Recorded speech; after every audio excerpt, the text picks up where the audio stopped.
बिस्मिल्लाहिर्रहमानिर्रहीम। अस्सलाम वालेकुम स्टूडेंट। आज की वीडियो में चैप्टर 6 का पार्ट 2 किया जाएगा। बहुत ही इंपॉर्टेंट टॉपिक्स हैं और बहुत ज़्यादा इंटरेस्टिंग है।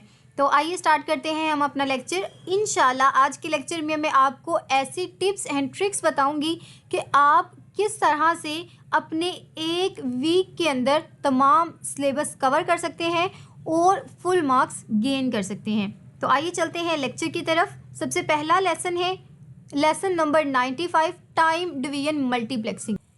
नेक्स्ट हमारे पास है टाइम डिवीजन मल्टीप्लेक्सिंग 2। यहाँ फिर अगेन यही है कि digital process that allow serial connection to share high bandwidth of a link, time is shared, each connection occupy a portion of time in the link.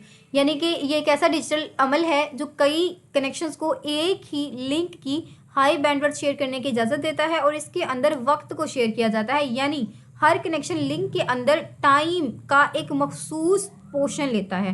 तो ये वाली जो डायग्राम है इसे आप स्किप कर सकते हैं। नेक्स्ट हमारे पास इंपॉर्टेंट है इंटरलीविंग। अब इंटरलीविंग क्या होता है? मुख्तलिफ यूजर्स के डेटा को इस तरह से बारी बारी उठाकर एक ही तार पर बहुत ही तरतीब के साथ रखने को इंटरलीविंग कहते हैं। तो अब इसकी आसान सी अगर हम देखें कि पूरे डेटा को एक सीक्वेंस के साथ उठाना फिर उसी सीक्वेंस के साथ सेट करना इंटरलीविंग होता है। जैसे आप गेम्स भी खेलते हैं ना कि आपने एक बॉक्स को उठाना है, उसे उसकी प्लेस पर रखना है, आगे जाकर फिर सेकंड को उठाना है, देन थर्ड को, देन फोर्थ को। तो यही काम करता है हमारा इंटरलीविंग। अब हम देखते हैं कि टीडीएम मशीन के अंदर असल में काम कैसे करता है। इसके अंदर घूमने वाला एक रोटेटरी स्विच लगा होता है जो बहुत तेज़ी के साथ घूमता है। जब ये स्विच घूम कर पहले यानी कि ए के पास आता है तो वहाँ थोड़ा सा डेटा उठाकर मेन तार पर डाल देता है। फिर ये घूमता है, दूसरे कंप्यूटर के पास आता है। ये देखें स्टूडेंट, पहले के पास आया ए के पास, यहाँ पर मेरी ड्राइंग थोड़ी सी ख़राब है। फिर ये घूमा, किसके पास आया? बी के पास। फिर ये घूमा, किसके पास आया? सी के पास। इसी तरह घूमता है। अब इन सब के लिए का एक एक यूनिट मिलाकर एक डब्बा बना लेता है। ये देखें यहाँ पर इसने क्या बना लिया है? एक फ्रेम बना लिया। और किस किस का? A3, B3 एंड C3 का एक फ्रेम बना लिया इन यानी कि इनका। फिर अगेन ये घूमा है, फिर इसने डेटा उठाया है A2 का, फिर ये घूमा है B2 का उठाया है, फिर घूमा है C2 का। अब इन तीनों को मिलाकर इसने फ्रेम 2 बना लिया है। इसी तरह अब अगेन घूमा है, उसने A1 का उठाया है, B1 का उठाया है एंड C1 का। अब इसको कंबाइन करके इसने फ्रेम 1 बना लिया है। अब फिर ये क्या करेगा? यहाँ पर एक बात याद रखें कि रिसीवर साइड पर बिल्कुल एक जैसा स्विच लगा होता है जो इसी स्पीड के साथ घूमता है। क्यों इसी स्पीड के साथ घूमता है? कि घूम कर डेटा को उनकी दुरुस्त जगह पर पहुंचा सके। अब इस प्रोसेस को इन दोनों स्विचेस का एक जैसा जो होना होता है ना, इसे हम सिंक्रोनाइजेशन कहते हैं। क्या कहते हैं? सिंक्रोनाइजेशन। अगर स्टूडेंट्स ये सिंक्रोनाइजेशन ही नहीं होगी तो क्या होगा कि जो B2 का डेटा है हो सकता है वो A1 के साथ कंबाइन हो जाए। इसी वजह से ज़रूरी है कि हमारा जो स्विच है ना उसके घूमने की स्पीड वैसी ही होनी चाहिए लेकिन डायरेक्शन ऑपोजिट होनी चाहिए। तो अगेन यही चीज़ें हैं, यानी कि ये पहले B3 वाले को सॉल्व करेगा, फिर फ्रेम 2 को सॉल्व करेगा, देन ये फ्रेम 1 के पास आकर इसको सॉल्व कर देगा। नेक्स्ट हमारा टॉपिक है, यहाँ पर एक इम्पॉर्टेंट पॉइंट ये है कि फ्रेम का जो ड्यूरेशन होता है हमेशा इनपुट स्लॉट के ड्यूरेशन के बराबर होता है। यानी कि अगर हमारी इनपुट आउटपुट के बराबर होगी तभी तो हमारा डेटा एक्यूरेट होगा। नेक्स्ट हमारा टॉपिक है मल्टीप्लेक्सिंग 2। यहाँ पर दो डायग्राम्स हैं, हम इनको समझते हैं। Multi level multiplexing is a technique used when data rate of an input line is a multiple to other. तो मल्टी लेवल मल्टीप्लेक्सिंग क्या होती है? इंपॉर्टेंट शॉर्ट क्वेश्चन MCQs है कि ये तब यूज़ होती है जब इनपुट डेटा की लाइन को मल्टीपल्स के पास जाना होता है, यानी कि एक को बहुत सारी के पास शेयर्ड होना होता है। अब हमने ऊपर भी देखा था कि TDM के अंदर एक मसला आता है, बाज़ औक़ात जो सारी इनपुट केबल्स होती हैं उनकी स्पीड एक जैसी नहीं होती। अब इसी मल्टीप्लेक्सेस को काम करने के लिए ज़रूरी है कि सबकी स्पीड बराबर हो। हमने ऊपर भी इस चीज़ को डिस्कस किया। पहली सूरत तो ये है कि कुछ तारों की स्पीड को हम कम कर दें और कुछ की को ज़्यादा, लेकिन वो एक दूसरे के मल्टीपल हो। कैसे? मिसाल के तौर पर कुछ तारें 20 हर्ट्ज की हैं, यहाँ पर नीचे भी दिया गया है, और बाकी 40 की हैं। तो हम छोटी तारों को पहले आपस में मिलाते हैं ताकि इनकी स्पीड को बड़ी तारों के बराबर कर दें। जैसे 20 और 20 को मिलाया तो 40 बन जाएंगे। इसी तरह हम मल्टी लेवल में, यानी एक से ज़्यादा लेवल्स की तारों को मिलाते हैं, जिसे हम मल्टीप्लेक्सिंग कहते हैं। और इसी तरह हमारा जो मेन स्विच होता है वो लगा दिया जाता है। आप देखें ना यहाँ पर कितनी ब्यूटीफुली आपको ये दिखाया गया है। 20 और 20 को मिलाया 40 बन गया। क्यों हमने मिलाया? ताकि हम अपनी स्पीड को सेम कर सकें। बाकी 40 था तो उसे हमने एज इट इज़ प्रोसीड कर दिया। अब स्टूडेंट एक अलग दूसरा सिनेरियो ये है कि क्या होगा अगर एक तार की स्पीड बाकी सब तारों से ज़्यादा हो। ये भी तो सिनेरियो आ सकता है ना। फर्ज करें बाकी सब तारें जो हैं वो 25 kbps पर चल रही हैं और एक जो तार है वो 50 kbps पर चल रही है। अगर हम 50 वाली तार को भी फ्रेम में एक टाइम स्लॉट देंगे तो इससे इसका जो डेटा है वो पीछे से इकट्ठा होना शुरू हो जाएगा, क्योंकि वो डेटा बहुत तेज़ी से भेज रही है। ऐसा ही होगा ना। अब इस प्रॉब्लम को भी तो सॉर्ट आउट करना था, तो इस मसले को हल करने के लिए हम इस तेज़ रफ्तार तार को एक की बजाय 2 टाइम स्लॉट्स दे देते हैं ताकि इसका ज़्यादा डेटा जल्दी से गुजर सके।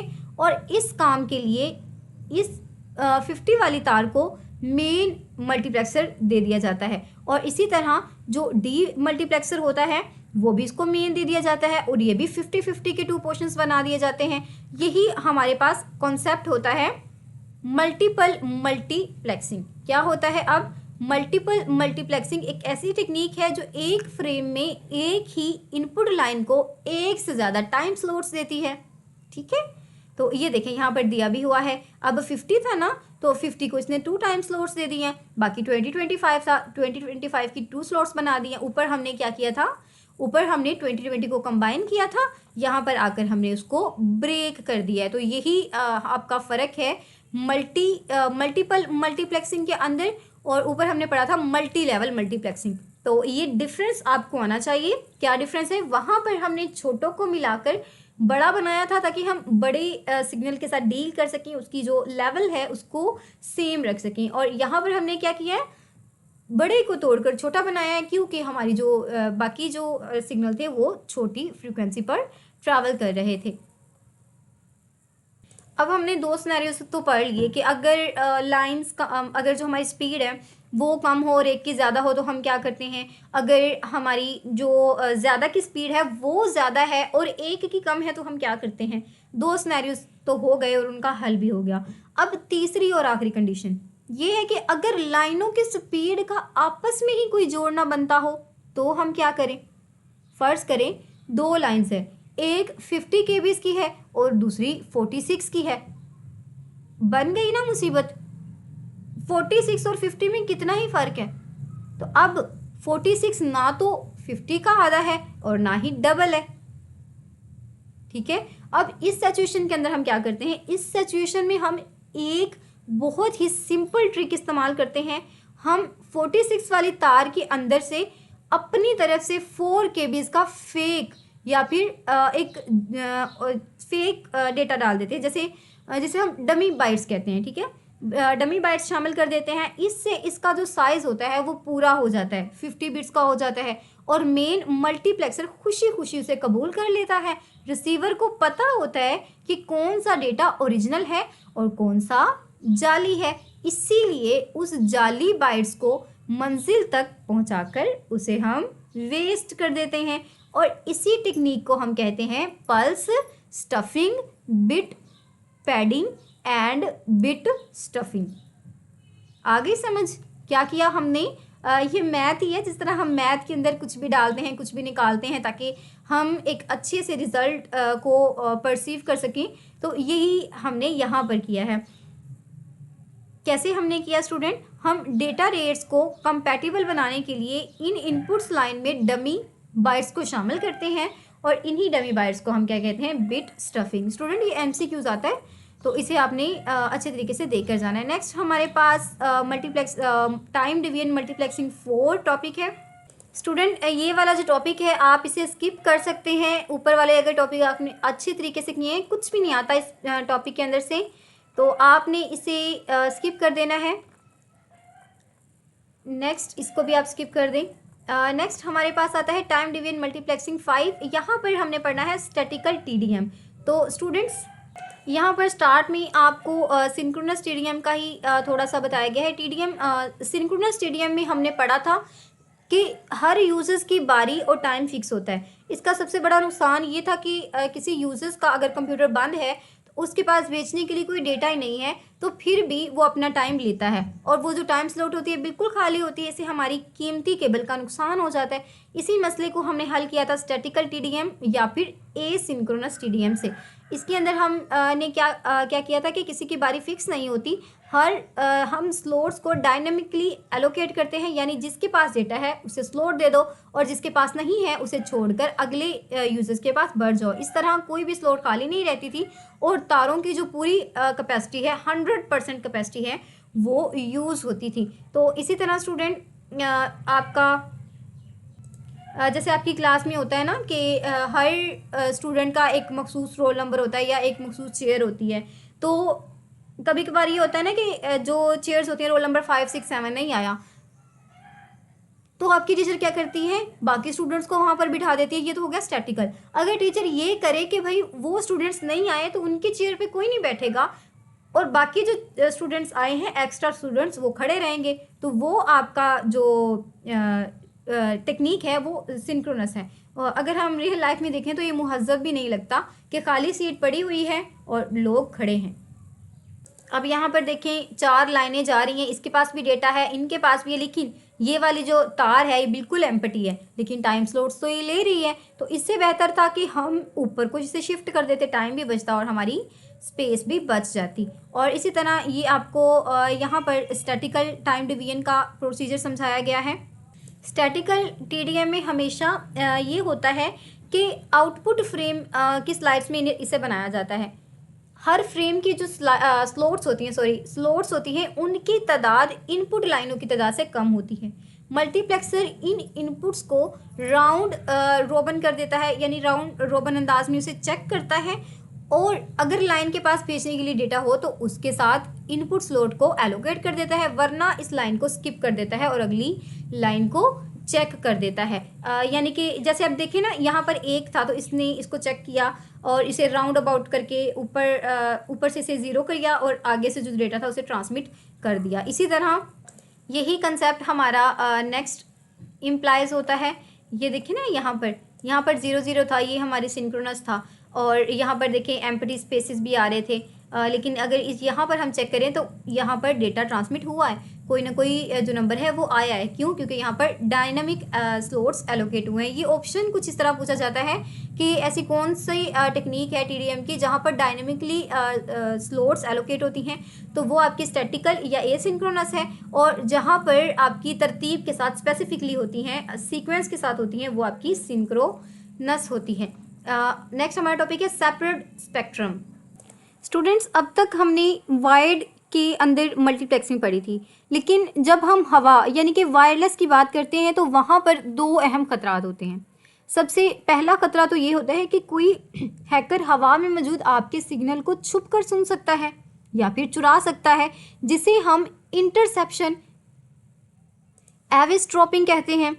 दूसरा खतरा ये हो सकता है कि कोई दुश्मन जानबूझकर इसी फ्रीक्वेंसी पर और भी ज़्यादा नॉइस भेज दे ताकि आपका सिग्नल ब्लॉक हो जाए, जिसे हम जैमिंग कहते हैं। अब 2 टेक्निक्स आपने पढ़ ली, एक आपने क्या पढ़ी, जैमिंग। ये मैंने आपको इसीलिए पढ़ाया क्योंकि आपका यहाँ पर दिया हुआ है। ये देखिए एविस्ट्रॉपर क्या होता है कि आपका कोई हैकर है वो आपका सिग्नल चुरा लेगा तो वो एविस्ट्रॉपर होता है, और जैमिंग क्या होता है कि आपकी सिग्नल के अंदर इतना नॉइस डाल देना कि वो करप्ट हो जाए, तो वो आपकी क्या होती है, वो आपकी जैमिंग होती है। तो अब ये सिचुएशन आ गई। अब हम क्या करते हैं, इन दोनों मसलों से बचने के लिए हम बहुत ज़्यादा एक जदीद वायरलेस कम्युनिकेशन को इंट्रोड्यूस करवाते हैं, जिसे हम सेपरेट स्पेक्ट्रम की टेक्निक कहते हैं।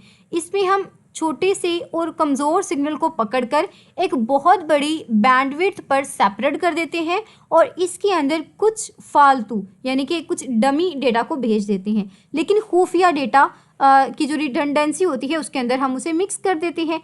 इससे हमारा सिग्नल हैकर को आम नॉइस की तरह लगता है और ना तो वो उसे हैक कर पाता है और ना ही उसे जैम कर पाता है।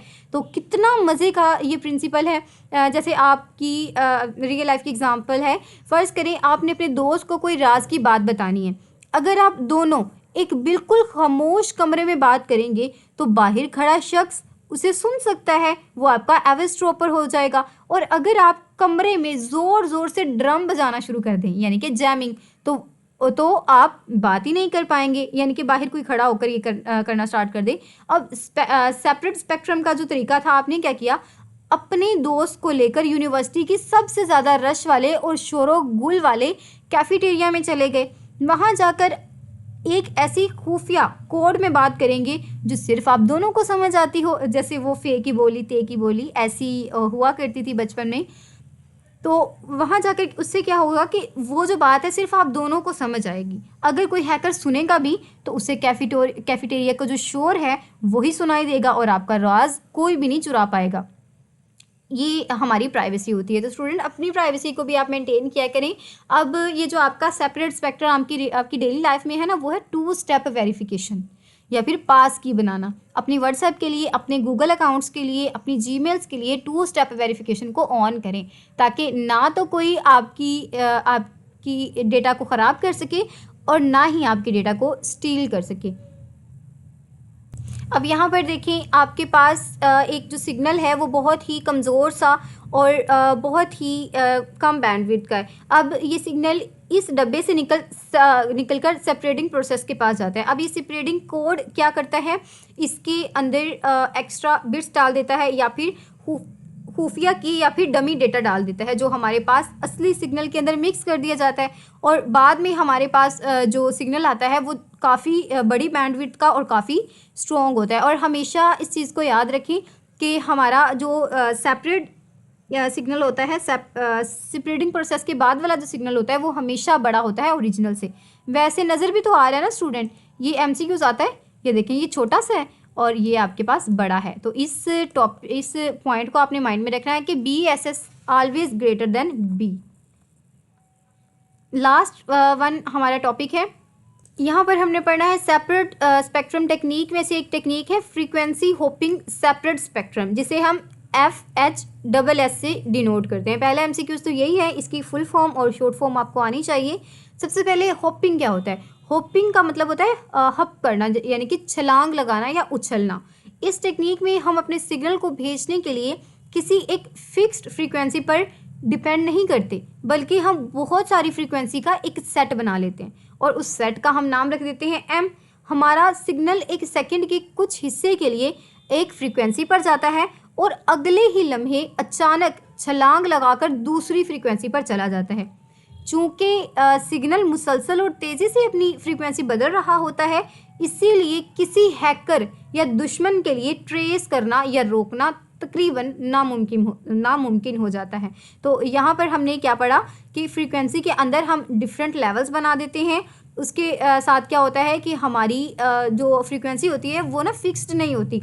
अब कोई चीज़ फिक्स्ड नहीं है, मिसाल के तौर पर अगर आप रियल लाइफ में देखें तो जैसे अगर हम देखें ना CID वगैरह अगर आपने देखा हो, तो अगर जो चोर है वो एक ही तरह से करे, या फिर ये जो केसेस होते हैं अगर जो मुजरिम है वो एक ही तरह से मर्डर कर रहा है तो उसे जाहिर सी बात है ट्रैक कर लिया जाता है। लेकिन अगर मर्डर करने वाला जो बंदा होता है वो हर बार एक नई टेक्निक को अपनाता है तो उसे ट्रैक करना पुलिस के लिए बहुत ही ज़्यादा टफ हो जाता है। तो ये मूवीज़ तो आपने देख रखी होंगी। अब यहाँ पर देखें, आपका ओरिजिनल सिग्नल है, ओरिजिनल सिग्नल जा रहा है आपके मॉड्यूलेटर के पास और मॉड्यूलेटर के आगे आपके पास एक फ्रीक्वेंसी सिंथेसाइज़र लगा हुआ है जो बारी बारी नई फ्रीक्वेंसीज पैदा कर रहा है। ये फ्रीक्वेंसीज फर्दर आपकी जा रही ये जो फ्रीक्वेंसीज हैं आपकी सीडो रैंडम कोड जनरेटर के पास जाती हैं और इसकी मदद से सिलेक्ट होती हैं। जब ये सिलेक्ट हो जाती हैं तो वो एक फ्रीक्वेंसी टेबल में देखकर अपनी फ्रीक्वेंसी टेबल, ये देखें यहाँ से अपने फ्रीक्वेंसी टेबल में जाती है और यहाँ से देखकर वो अपनी असली या फिर इस चीज़ को डिसाइड करती है कि नेक्स्ट उसने किस फ्रीक्वेंसी पर हब करना है। और दूसरी तरफ यहाँ पर अगर आप यहाँ पर मेंशन, ये देखें यहाँ पर सर ने मेंशन किया है कि BFSH always greater than B, यानी कि आपका जो फ्रीक्वेंसी हपिंग सेपरेट सिग्नल होता है वो हमेशा आपके ओरिजिनल सिग्नल से बड़ा होता है। और ये डबल ग्रेटर देन का मतलब क्या है कि सिग्नल के फैलने से FHSS की टोटल बैंडविड्थ आपके असली सिग्नल से डबल हो जाती है। नेक्स्ट हमारे पास है फ्रीक्वेंसी सिलेक्शन इन FSH/HSS। अब यहाँ पर जो इमेज दी गई है, यहाँ पर ऊपर देखें M=8 यानी 8 मुख्तलिफ फ्रीक्वेंसीज दस्तियाब हैं और K=3 यानी पासवर्ड या कोड 3 बिट्स का होगा। अब यहाँ पर लेफ़्ट साइड पर ये जो पिंक रिबन बना हुआ है, इस पर सबसे पहला कोड लिखा है 101।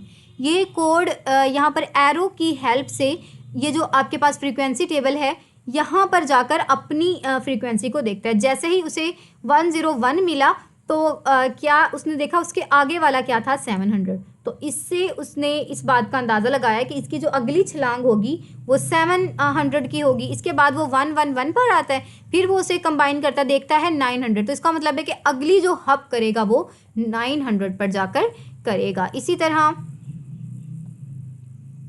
नेक्स्ट हमारे पास FHSS साइकिल है। अब एक साइकिल के अंदर सिग्नल कभी 700 पर जा रहा है और कभी 9 पर, कभी 3 पर, और ये वाला जो सिग्नल है हमेशा बहुत ही बेतरतीबी और बहुत क्या कहते हैं उसे, अनसीक्वेंस्ड होता है और अनसीक्वेंस्ड हबिंग को शो करता है। ये देखें ना, पहले सिग्नल 900 पर गया, फिर 7, ये जो हमने टेबल बनाया है ना, ये जो ऊपर हमने पढ़ा है, ये उसी की डायग्राम बना दी है। ठीक है, क्यों इस तरह है कि कभी 9 पे जा रहा है, कभी 3 पे जा रहा है, कभी 2 पे जा रहा है, ताकि हैकर्स को ट्रैक करना मुश्किल हो जाए। नेक्स्ट हमारे पास है बैंडविड्थ शेयरिंग। अब यहाँ पर हमारी बैंडविड्थ शेयरिंग के अंदर ये जो हमारी हॉरिजॉन्टल लाइंस हैं वो हॉरिजॉन्टल हैं, यानी कि डिफरेंट कलर्स की जो लाइन है वो हॉरिजॉन्टल है। अब ये हॉरिजॉन्टल क्या है, क्यों है? क्योंकि हमारा जो यूज़र है उसका रास्ता फिक्स्ड है, वो वक्त के साथ नहीं बदल रहा। लेकिन जैसे ही हम यहाँ पर फ्रीक्वेंसी की बात करते हैं, नेक्स्ट ब्लॉक में आते हैं, तो यहाँ पर क्या है कि हमारे जो डब्बे हैं वो बिखरे हुए हैं, यानी कि स्कैटर्ड हैं, यानी हर जो सिग्नल है हर लम्हे बाद अपनी फ्रीक्वेंसी बदल रहा है और यूँ पूरे स्पेक्ट्रम के अंदर घूम रहा है। तो ये वाली जो चीज़ें हैं ना, ये बहुत ज़्यादा इम्पोर्टेंट है। आप अगर प्रोफेशनल आपका जो प्रोफेशनल लाइफ होती है ना डेटा कम्युनिकेशन की, अगर आप उसमें जाते हैं तो ये वाले जो छोटे छोटे कॉन्सेप्ट्स होते हैं ना बहुत ज़्यादा यूज़ हो रहे होते हैं। यहाँ पर एक इम्पॉर्टेंट पॉइंट ये भी है कि जो हमारी FHSS था उसमें हम सिग्नल की फ्रिक्वेंसी को हमेशा बदल कर उसे फैला रहे थे, लेकिन DSS में हम क्या करते हैं, फ्रीक्वेंसी हमेशा सेम रहती है, ठीक है, बट हम असली डेटा बिट्स को एक ही बड़ा करके फैला देते हैं। अगेन FHSS में हम सिग्नल को की जो फ्रीक्वेंसी थी उसे बार बार चेंज कर रहे थे, देन उसे सेपरेट कर रहे थे, लेकिन DSSS के अंदर हम फ्रीक्वेंसी को नहीं छेड़ रहे, फ्रीक्वेंसी को सेपरेट नहीं कर रहे, बल्कि डेटा की बाइट्स को ही बड़ा करके फैला देते हैं, बाइट्स को ही बड़ा कर देते हैं। तो ये वाला जो डिफरेंस है ना स्टूडेंट, इंतहा का इम्पोर्टेंट है, और ये जो टॉपिक्स है ना बहुत ज़्यादा इम्पोर्टेंट है। कभी कभार तो आपके जो व्यू वाले होते हैं ना, आपको इन ट्रिक्स को भी मैंने बताना था, अब तो लेक्चर बड़ा लेंथी हो गया है। ये करते हैं कि आपके 3 पोर्शंस बना देते हैं, फर्स्ट, सेकंड एंड थर्ड। कुछ स्टूडेंट्स को ना दरमियान वाले पोर्शन से पेपर आ रहा होता है, दरमियान वाला पोर्शन, अभी 6 चैप्टर है ना, तो इसके अगर हम पोर्शन बनाएं, पहले 2, सेकंड के अंदर फिर आपका जो सेकंड वाला पार्ट है, फिर थर्ड वाला, तो इस तरह से पोर्शन बने होते हैं। कभी कभार तो ये होता है कि सारे स्टूडेंट को पेपर ही 5 और 6 से आ रहा होता है, और यकीन करिए 50% स्टूडेंट ऐसे हैं जिनको 5, 6 और 4 चैप्टर से पेपर आ रहा होता है। तो स्टूडेंट्स आपने इन चैप्टर्स को बहुत अच्छी तरीके से करना है। इनफैक्ट मुझे भी जो पेपर आया था ना वो 4 और 6 चैप्टर के अंदर से आया था। तो मेरा तो ये था कि पेपर इतना अच्छा नहीं हुआ था क्योंकि यूट्यूब पर कोई ऐसा लेक्चरर था ही नहीं जो अच्छे तरीके से ये समझा सकता हो। और गांव में होने की वजह से इंटरनेट एक्सेस स्किल्स ले सकें। और उन दिनों में एलएमएस इतना ज़्यादा ख़राब होता था कि बहुत ज़्यादा मायूसी हुआ करती थी। तो स्टूडेंट्स, आप तो लकी हैं, आपको इतनी अच्छी प्लेलिस्ट मिल गई है स्टार्टिंग डेज़ में ही। अल्लाह ताला आपको कामयाब करे। और आपने मेहनत ज़रूर करनी है, आपने प्लेलिस्ट को देखना ज़रूर है, एक बार इन हैंडआउट्स को पढ़ना ज़रूर है। स्टूडेंट, फर्स्ट टाइम आपको इस तरह के इतने इंटरेक्टिव स्टाइल में हैंडआउट बना के दिए गए हैं। आपकी जो एलएमएस वाला कंटेंट है वही प्रोवाइड किया गया है, ताकि आपको जो स्लाइड्स हैं सिर्फ आप उन पर डिपेंड ना करें। बहुत बार स्टूडेंट सिर्फ स्लाइड्स देख के जा रहे होते हैं। तो स्टूडेंट याद रखें, स्लाइड सिर्फ देखने से कुछ भी नहीं होता, आपको लेक्चर आपके क्लियर होने चाहिए सारे। फिर अगर आप एलएमएस वाले लेक्चर लेकर स्लाइड देखते हैं ना, तब फ़ायदा है। लेकिन अगर स्टूडेंट आप लेक्चर लिए बगैर ही स्लाइड्स देखते हैं तो कुछ भी हासिल नहीं होगा। और एक और स्टूडेंट आपके लिए ये है कि अगर मेरी आप इस बुक को ही पढ़ लेते हैं, जैसे अब काफ़ी फैसिलिटीज़ भी हैं। आप जैसे यहाँ पर जाएं, अगर आप एच यूज़ कर रहे हैं तो यहाँ पर ट्रांसलेट का एक बटन होता है। तो आप यहाँ पर जब इसे ऑन करते हैं, फॉर एग्ज़ाम्पल इसे हम सिलेक्ट करते हैं। सॉरी स्टूडेंट, ये वाला आपका ट्रांसलेशन का बटन होता है। तो जैसे ही आप अपनी स्पेसिफाइड टेक्स्ट को सिलेक्ट करते हैं इस तरह से, यहाँ से हम इसको सिलेक्ट कर लेंगे और यहाँ पर आकर ये आपकी जो लैंग्वेज होती है उसे डिटेक्ट करके आपको उर्दू में आंसर कर देता है। एक जो आपके लिए सहूलत थी वो तो ये है कि आप इस तरह करके इसे उर्दू में पढ़ें अच्छे तरीके से। और दूसरी जो आपके लिए आसानी हो सकती है वो ये है कि आप यहाँ पर आएँ या फिर यहाँ पर आस्क द कॉपी लीड। तो जैसे ही आप यहाँ पर आएंगे, आप यहाँ से इसे समराइज़ भी करवा सकते हैं, एक्सप्लेन भी करवा सकते हैं, या फिर कोई भी क्वेश्चन भी आस्क कर सकते हैं। तो यहाँ पर आके आप जैसे यहाँ पर मैंने अपना PDF किया हुआ था आपको करवाने के लिए ही, तो यहाँ पर हम कर देते हैं क्रिएट अ समरी पेज। इस तरह से भी आप कर सकते हैं, या आपको इसकी समरी मिल जाएगी, या फिर आप कुछ इस तरह से भी इसे कॉपी कर सकते हैं। स्टूडेंट्स, मैं सोच रही थी आपको इन्हीं टूल्स के लिए कोई छोटा सा सॉफ्टवेयर बनाना सिखा दूं, ताकि आपके लिए इनको यूज़ करते हुए कम वक्त में बहुत ज़्यादा अच्छे तरीके से तैयारी करना आसान हो जाए। तो इसे आप इस तरह से कॉपी करेंगे, यहाँ पर आकर आप पेस्ट कर सकते हैं और आपको आप इंस्ट्रक्शंस दे सकते हैं। आपको उर्दू में चाहिए, किस तरह का कॉन्सेप्ट चाहिए, व्यू के एल्गोरिदम के अकॉर्डिंगली कॉन्सेप्ट चाहिए, टेस्ट आप बनाना चाहते हैं तो टेस्ट बना सकते हैं। एक ही साइट पर रहते हुए आप डिफरेंट टास्क परफॉर्म कर सकते हैं। और ये जो हैंडआउट्स हैं, हाईलाइटेड हैंडआउट हैं, ये आपको मेरे ग्रुप से भी मिल जाएंगे, मेरे चैनल से भी लिंक मिल जाएगा, मेरी गूगल ड्राइव से भी मिल जाएगा, प्लस आपको मेरे टेलीग्राम चैनल से भी ये जो नोट्स हैं ये मिल सकते हैं। तो स्टूडेंट, अगर आपको सीरीज़ पसंद आई हो तो आपने वीडियो को लाइक ज़रूर करना है, सब्सक्राइब ज़रूर करना है मेरे चैनल को, और फाइनल टर्म के लिए अपने दोस्तों को भी ज़रूर सजेस्ट करना है। अल्लाह ताला आपको अपने हिफ्ज़ व अमान में रखे। बेस्ट ऑफ लक एंड फ़ी अमानिल्लाह।